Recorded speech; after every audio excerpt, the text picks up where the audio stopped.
I make this video because as of now I feel lost again, and it's a possibility that the only reason why we may be on this earth is to try to understand one another. And I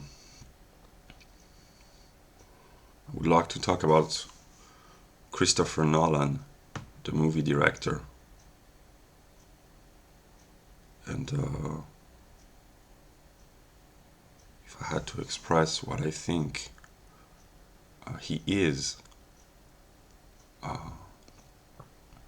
would say that he's an absolute genius. And words are not enough to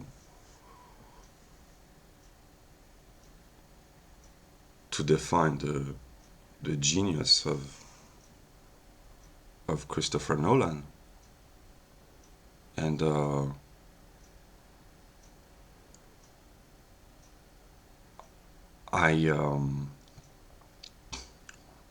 there's a sentence in Hegel which says that the self is constantly thinking because the self is thought itself. And even when we sleep, we think, says Hegel, but we are not conscious that we are thinking. And I am making dreams. I've been making dreams for many weeks now, and I can only, when I wake up, I can only know that I have been dreaming, but I don't remember the dream. Like, I have the feeling that I make a conscious dream, but when I wake up I forget the content of the dream. There are only vague glimpses. So Hegel might be right in saying that we are constantly thinking, and I am constantly thinking. I can only lose the consciousness of thought. I don't know. And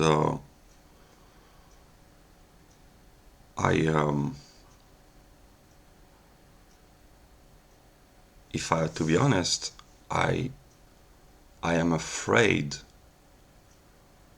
of losing my ego, my thinking mind, der Verstand, as Hegel calls this. And in the most religions or New Age spirituality, they say that you should kill the ego, that it is the root of all suffering, and because it's dualistic thinking, and it's very likely true. But when I feel lost, when I do not understand the world or myself, which happens quite frequently, I try to adopt a chronological view of the world, and I try to read Immanuel Kant, who is the thinker of Der Verstand. And I know that Kant was epistemologically wrong, but I cannot think of the world without the ordinary rationalist mind of what we call the empirical sciences.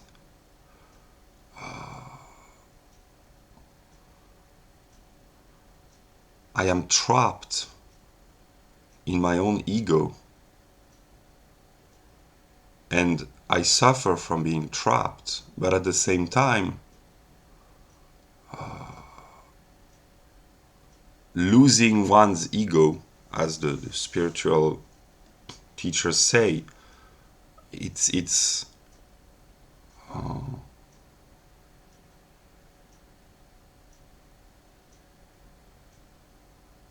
first, I don't know how, and second, it creates a great fear of losing oneself. And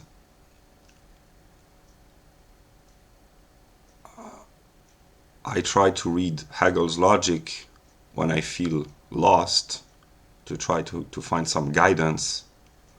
It's my religious book. And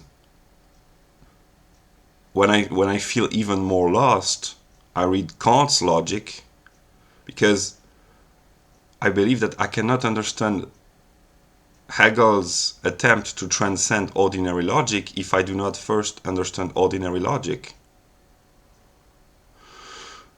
And I know that from an epistemological standpoint it is wrong, but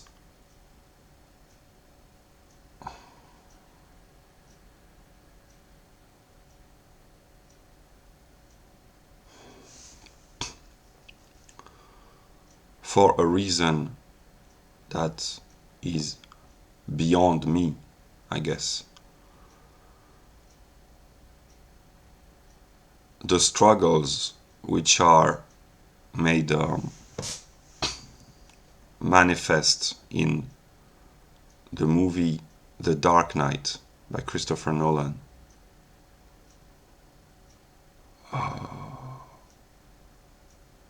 between Batman, the Joker, Harvey Dent, Lieutenant Gordon, the city of Gotham. Many years ago I had the intuition that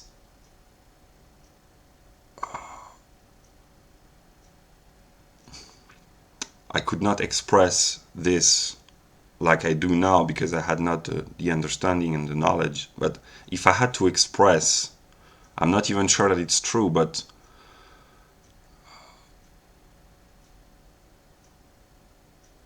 Harvey Dent would be the Immanuel Kant of Gotham.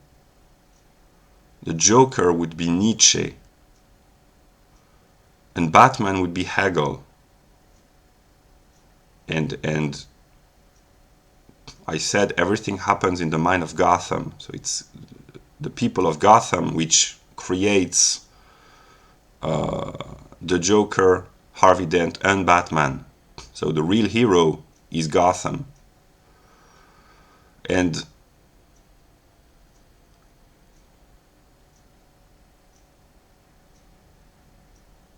Harvey Dent is the hero that Gotham deserves. And Immanuel Kant is the philosophical hero that mankind deserves, because he's the Jesus of morality. Immanuel Kant is the most pure, most noble, morally good thinker ever, I guess. He is moral purity itself. And in the movie, the Joker tried to ruin Harvey Dent's reputation. And in the history of philosophy, Nietzsche tried to ruin Kant's reputation. And in my life, I have admired Nietzsche, but now I realize Nietzsche was insane. He ended up insane. His philosophy is contradictory. His thoughts were too overwhelming for himself, and the truth of Nietzsche is collapse into insanity. And I had the feeling that Hegel was Batman, because he was the real hero, but I'm not sure that Hegel is a hero anymore. But this movie is so profound because it is so complex. Because in the movie, Batman is confronted by moral dilemmas, and he's not all good, although he's the hero. And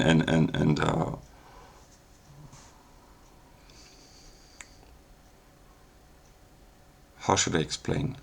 I've watched the movie so many times that how should I explain?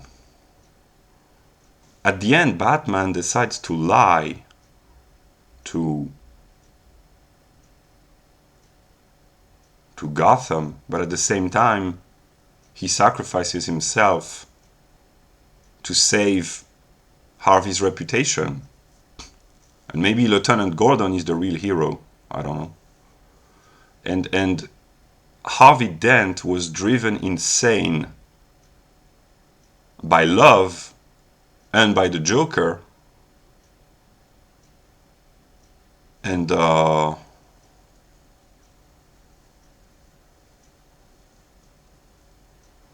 my idea is that this movie, which is a product of genius, contains in a artistic expression the most complex problems that reason, to speak like Hegel, is confronted by, and struggles inherent in the very structure of reason. And one cannot understand this movie without understanding the depth of German philosophy. And it may be possible that one cannot understand the depth of German philosophy without understanding this movie, which would mean that German philosophy and modern pop culture would be one, which is the idea of cultural Hegelianism. But yeah. And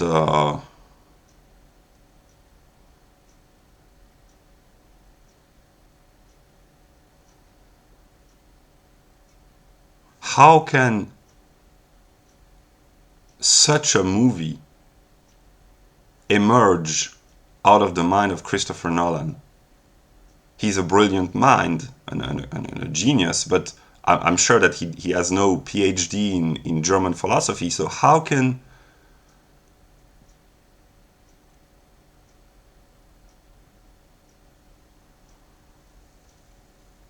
I don't know.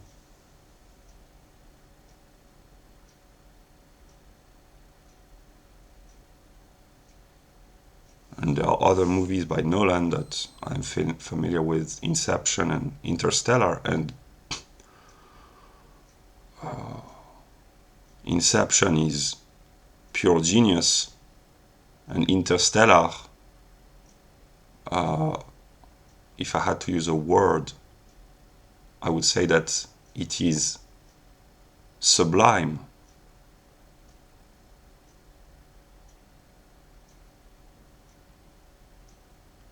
It's a movie of an overwhelming beauty. I have not understood, I've watched only twice. I have not understood the whole movie, but it's, if I had to qualify the movie, I would say that it is sublime. And the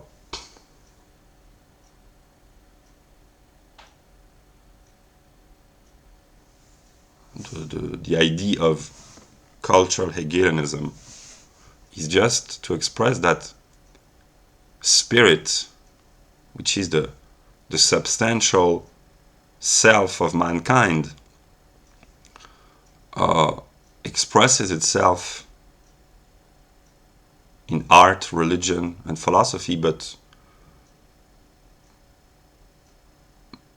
particularly in modern pop culture. So what people see when they go to the movies, if they can, is,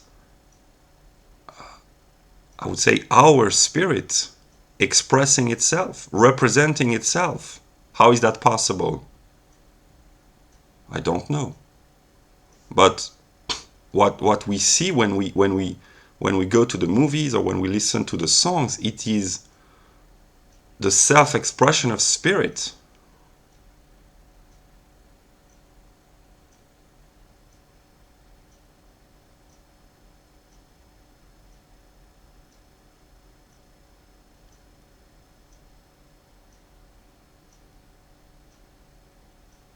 And if I had to qualify what spirit is from what I perceive, I wouldn't say that it is great or amazing, because it's beyond. It's an overwhelming greatness. I don't know how it is possible. I don't.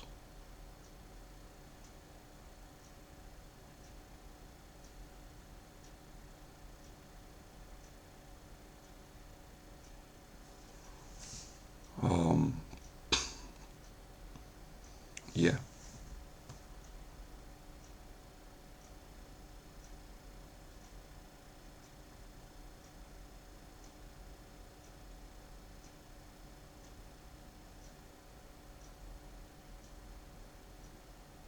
I have a question for God. Is what Hegel and Kant call der Verstand, which is the mind of the ordinary scientist, is it the root of all evil?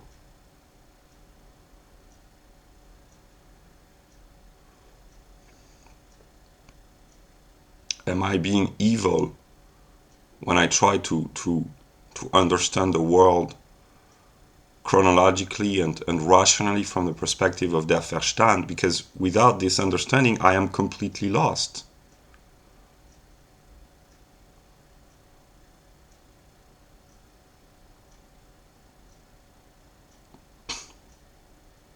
The non-Western people say that the Western mind, the Cartesian mind, which later became the Kantian mind, basically, is the root of all evil and the suffering of all modernity.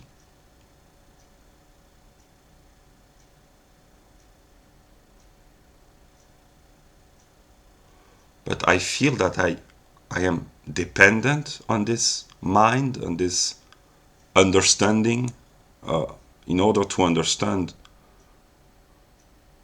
what I am doing here.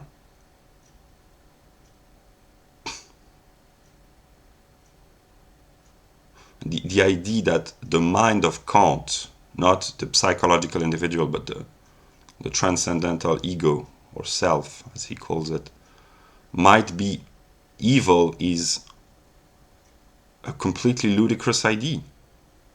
Because Kant is purely good. And if I had to be honest, some of the thoughts that my higher self has, my spiritual self, are way too high for my small self. As an empirical individual, I am so limited. This may be the reason why I have to abolish myself. The reason is, why did I become limited in the first place?